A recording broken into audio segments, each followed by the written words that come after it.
सगळ्यांनाच माहिती आहे की आत्ता काही दिवसापूर्वी अभि साठे नावाचा एक इंस्टाग्रामर आहे. मला तर काही माहिती नव्हतं ह्याच्यातलं.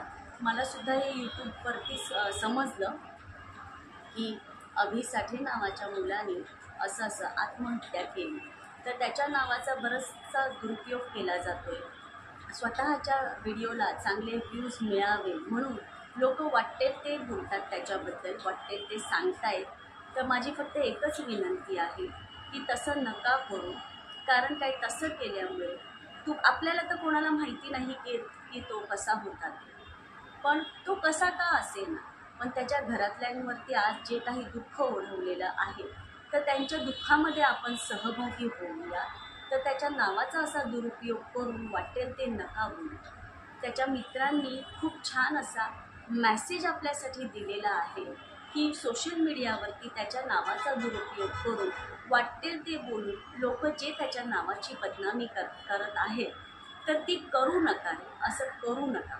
तर त्याचा मित्रांचा संदेश काय आहे, त्यांनी काय मेसेज आपल्या सगळ्यांना दिलेला आहे तो तुम्हाला मी या व्हिडिओच्या माध्यमातून दाखवत आहे. तर व्हिडिओ पूर्ण बघा आणि प्लीज तसं काहीही करू नका. आणि आपण सगळे हात जोडून फक्त एवढीच प्रार्थना करूया की अभिच्या आत्म्याला शांती मिळो.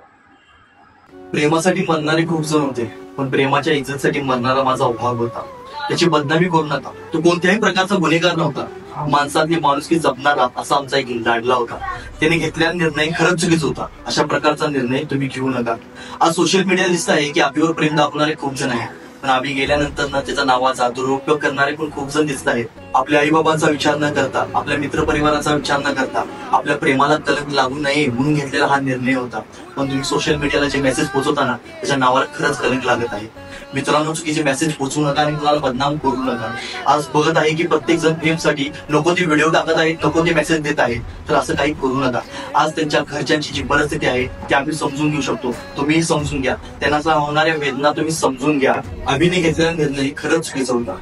तुमच्या मित्रांना समजून घ्या, त्याच्या अडचणी काही बघा.